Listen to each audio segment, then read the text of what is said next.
बिस्मिल्लाहिर्रहमानिर्रहीम। अस्सलाम वालेकुम व्यूअर्स, कैसे हैं आप? ठीक है, उम्मीद है कि आप लोग खैरियत से होंगे। अल्लाह ताला का शुक्र है, मैं भी बिल्कुल खैरियत से हूँ। आज जी सुबह का टाइम है और बच्चे जो है वो सारे चले गए हैं, तो मैं जो चीज़ें वगैरह समेट रही थी अपने घर की। मैंने कहा चलो जी पहले जो है वो सारी चीज़ें समेट ली जाए और जो है सारी चीज़ें को सेट कर लिया जाए। तो मैंने जो है वो सारी चीज़ें जो है वो उठा ली थी और बच्चों के जाने के बाद आपको पता है कि कितनी चीज़ें इधर उधर बिखर जाती हैं, तो फिर सारी चीज़ों को मैंने उठा के सेट कर लिया था और जो है सोफे वगैरह जो है उनको भी मैंने सही कर दिया था। बाकी जो है सफाई का काम जो है वो साथ साथ कर लूँगी और आज मेरा इरादा था कि मैं मशीन लगा लूँ और कपड़े जो है वो वॉश कर लूँ। मैंने बेड शीट्स वगैरह जो है वो भी उतार ली थी और जो चारपाइयों की चादरें वगैरह भी होती हैं वो भी मैंने उतार के जो है मैंने आज उनको भी वॉश करना था। तो इस तरह जो है अगर हम बेड की चादर चेंज कर लेते हैं तो फिर पूरे कमरे की लुक जो है वो चेंज होने लग जाती है कि बिल्कुल जो है वो चेंज लगता है। इस तरह जो है मैं बेड शीट जो है वो उसको वक्तन फ़वक्तन हफ्ते में एक दफ़ा तो ज़रूर ही चेंज करनी चाहिए। इससे जो है काफ़ी जो है वो कमरा भी अच्छा लगता है और जो है कमरे की लुक भी है वो भी चेंज हो जाती है और ज़हन भी फ्रेश फ्रेश सा रहता है। तो इस तरह जो है मैंने सारी जो कपड़े वगैरह थे उनको उतार लिया था और जो नई बेडशीटें थी वो मैंने इसके ऊपर जो है वो बिछा दी थी। इसके साथ जो है वो अब हुरैन भी है वो भी तंग कर रही थी। मैंने कहा चलो जी पहले जो है वो चादर वगैरह जो है उनको सेट कर लेती हूँ, उसके बाद जो मैं हूर को जो नहला लूँगी और जो है क्योंकि वो जब 8 10 11 का टाइम होता है तो वो फिर तंग करने लग जाती है और उसको नींद आना शुरू हो जाती है, तो फिर वो काम भी नहीं सही तरीके से करने देती। तो मैंने कहा चलो उसको सुला के फिर जो मैं अपना कपड़े वगैरह जो है वो वॉश कर लूँगी। जितने भी काम करी थी तो वो मेरे साथ साथ थी और जो है वो चीज़ें जो है वो उठा के जो इधर उधर फेंक रही थी और बार बार जो है वो सारी चीज़ों को निकाल रही थी। इसका अब ये जैसे ही अब थोड़ी सी बड़ी हुई है ना तो कोई चीज़ भी जो है वो अपनी जगह पे नहीं रहने देती। मेरी जो भी मेकअप की चीज़ें हैं या कोई भी लोशन वगैरह कोई भी चीज़ कोई छोटी मोटी चीज़ है वो भी मैं जो है सारी उठा के जो है अपनी ड्रेसिंग से हटा के जो अलमारी के ऊपर रख देती हूँ, क्योंकि कोई भी चीज़ ये ड्रेसिंग के ऊपर जो है वो नहीं रहने देती और इस तरह जो निकाल के ख़राब करती रहती है। और लिपस्टिक को तो इतना ये यूज़ करती है अपने मुंह पे और जहाँ पे भी दीवारों पे जहाँ पे भी इसको दिल करता है वहाँ पे ये लगा देती है और फिर मैं सारा दिन इसकी जो चीज़ें होती है ना उनको सही करती रहती हूँ और जो है वो इसी तरह ये अपने मुंह पे भी लगाती है और सारी जो बेडशीट जहाँ पे भी इसको जगह मिलती है वहीं पे ये जो है वो चीज़ें जो है इनको पेश कर देती है और जो है वो मेरे लिए तो मसला बनाए रखती है। तो मैंने जो है इसको नहला दिया था। मैंने कहा चले जी अब ये इसने काफ़ी खेल रही है तो ये फिर अब जो है वो सो जाएगी तो मैं काम कर लूँगी, क्योंकि ये मेरे साथ अब मैं जो भी काम कर रही थी तो ये मुझे अब बहुत ज़्यादा तंग कर रही थी और रो रही थी। जब बच्चा तंग कर रहा और बार बार रो रहा तो इसका मतलब यही होता है कि इसको भूख लगी हुई है और इसने सोना है। तो इसको अगर हम नहला के सुला देंगे तो फिर ये आसानी से जो है आराम से सो जाते हैं। तो ये अब जो है बड़ी खुशी से जब अब मैं इसे कहती हूँ ना कि आ जाओ रैन मैं तुम्हें नहलाऊं तो ये बड़ी खुशी से जो है वो फिर अब नहा लेती है। और जो है बस पोनी पहले जो है वो शौक से करवाती थी, अब पोनी नहीं करवाती। अब जैसे भी पोनी का नाम लेती हूँ तो रोने लग जाती है और अगर मैं ज़बरदस्ती लगा भी देती हूँ तो फिर इसको उतार देती है। तो इसने आजकल जो है वो बस पोनी के मामले में तंग किया हुआ है। इसके बाल भी थोड़े थोड़े बड़े हो रहे थे और जो है इसके बाल जो है वो सारे इसकी आंखों के आगे आ जाते हैं।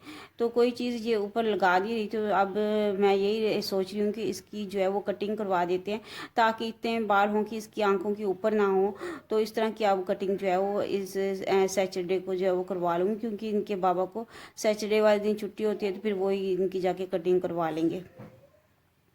तो ये जो है इसको तो अब मैं देखिए अब थोड़ी देर तक ये तो सो जाएगी तो मैं कैसी इसको हो जो है वो आप? अब क्योंकि ये थकी नाइयाँ कर हुई लिया भी है आपने? और इसने फिर आसानी से आराम से फिर सो भी जाना है। कर ली नाइयाँ? और आप भी कहाँ हैं तुम्हारी? आप ही को लेने चलें? हम्म, चलो चलते हैं। हम्म, आपने पोनी नहीं लगाई? पोनी नहीं लगाई, लगानी है? हम्म, चलो ठीक है लगाते हैं पोनी। ओके। जी, मशीन मैंने लगा ली थी और रैंस हो गई थी, तो उसके बाद जो है जो कपड़े सूखते जा रहे थे, फिर मैं उनको उतार के जो है वो साथ साथ तय करती जा रही थी, क्योंकि इस तरह जो कपड़े धोने के बाद हम जो है उनको साथ के साथ तय लगा लें और जो है उनको अच्छे तरीके से रख देंगे, तो फिर इस तरह जो है कपड़े जो है उनको ज़्यादा इस्त्री भी नहीं करना पड़ता और जो है इनको हम तय करके आसानी के साथ जो है इनकी अलमारी में जो है वो रख देंगे, तो फिर ये आसानी के साथ जो है वो हमें चीज़ें भी मिल जाती हैं और जो है वो चीज़ें बिखरी भी नहीं होती। कपड़ों को अगर हम जो है धोने के बाद साथ के साथ समेट लें, तो इससे ये होता है कि हमारे कपड़े जो हैं दोबारा फिर गंदे नहीं होते। अगर हम जो है कपड़ों को उतार के रख दें और वो पड़े रहें, तो इससे जो है वो डस्ट वगैरह दोबारा जो है वो कपड़ों के ऊपर आ जाती है और जो है वो काफ़ी कपड़े जो है दोबारा गंदे हो जाते हैं। तो फिर इसलिए जो है कपड़े धोने के साथ साथ ही जो है वो जैसे सूखते जाएँ तो हम जो है उनको तय करके जो है वो साथ के साथ जो है वो हम उनको रखते जाएँ, ताकि जो है ये हमारे कपड़े साफ़ सुथरे रहें और अच्छे रहें और मेंटेन रहें। तो ये जो है वो मैं साथ साथ जो है वो अपने सारे कपड़े जो है वो तय कर लूँगी और उनको जो है वो रख लूँगी। पहले कपड़े जितने भी होते हैं मैं उनको सबको उतार लेती हूँ, उतारने के बाद जो है वो उनको देख लेती हूँ कि अच्छे तरीके से ये खुश्क हुए हैं। अगर इनमें थोड़ी बहुत अगर नमी हो तो उनको थोड़ी देर के लिए छाँव में सूखने के लिए रख देती हूँ और जब ये अच्छे तरीके से सूख जाते हैं तो फिर जो है वो मैं इनको तय करके रख देती हूँ और फिर सारी चीज़ों को अपनी अपनी जगह पर रख देती हूँ। तो इस तरह ये होता है कि चीज़ें जो है वो ख़राब भी नहीं होती और हमें पता होता है कि कपड़े जो है वो कहाँ पे पड़े होते हैं और वहीं से हम फिर उठा लेते हैं। और अगर जो है वो कपड़े जो है हम तय करके या वैसे रख दें, फिर उनको ढूंढने में भी मसला होता है और हमें अपनी जगह पे चीज़ें भी नहीं मिल रही होती। तो इस तरह जो है ये कपड़ों का बहुत बड़ा मसला होता है। अगर हम जो है कपड़े जो है वो उनको धो के और उनको उनकी अपनी अपनी जगह पे रखें तो काफ़ी जो है हमें आसानी हो जाती है। तो मैंने कपड़े जो है वो साथ साथ जो उतार लिए थे, जो पहले वाले थे उनको जो है मैं साथ साथ जो सूख गए तो उनको तय कर लिया है और बाकी जो है वो मैं उनको जैसे सूख जाएंगे तो फिर उनको भी उतार लूँगी। तो साथ ही जो है मैंने अब कहा था कि चलो सालन भी बना लेते हैं। जब मैं सालन बनाने लगी तो मुझे समझ नहीं आ रहा था कि मैं क्या बनाऊँ ना, तो फिर मैं फ्रिज खोला तो उसके अंदर कुछ चिकन पड़ा हुआ था और आलू भी पड़े हुए थे। फिर मैंने कहा चलो जी आलू जो है वो आलू चिकन जो है वो बना लेते हैं। बच्चे भी बड़े खुश होके जो है वो इसके साथ खाते हैं, क्योंकि शोरबे वाला सालन होता है तो उन्हें बहुत ज़्यादा पसंद आता है। तो इससे वो पेट भर के भी खाना खा लेते हैं और उनको ये जो है वो आलू गोश्त बहुत ज़्यादा पसंद आते हैं। तो फिर मैं उनके लिए जो मैंने कहा चले जी उनके लिए आलू गोश्त बना लेते हैं। मैंने जो है पैन में ऑयल लेके उसमें जो है प्याज थोड़े से ब्राउन करके जो है और इसमें लहसुन अदरक का पेस्ट डाल दिया थोड़ा सा और जो है उसको थोड़े अच्छे तरीके से मैंने जो है वो इसको भून लिया। उसके बाद जो है मैंने इसके अंदर चिकन जो है वो अच्छी तरह वॉश करके जो है वो इसके अंदर डाल दिया। अब जो हम इसको मज़ीद जो है अच्छी तरीके से इसको भून लेंगे, चिकन को हम अच्छी तरीके से भून लेंगे। और अब इसके अंदर जो स्पाइसेस जैसे 1.5 चम्मच मैंने नमक, आधा चम्मच ज़ीरा कुटा हुआ, 1 चम्मच मैंने सूखा धनिया पाउडर, 1 चम्मच हल्दी पाउडर, 1 चम्मच ही का लाल मिर्च पाउडर और आधा चम्मच जो है वो मैंने काली मिर्च का पाउडर जो है वो डाल के इन स्पाइसेस को अच्छे तरीके से हम भून लेंगे।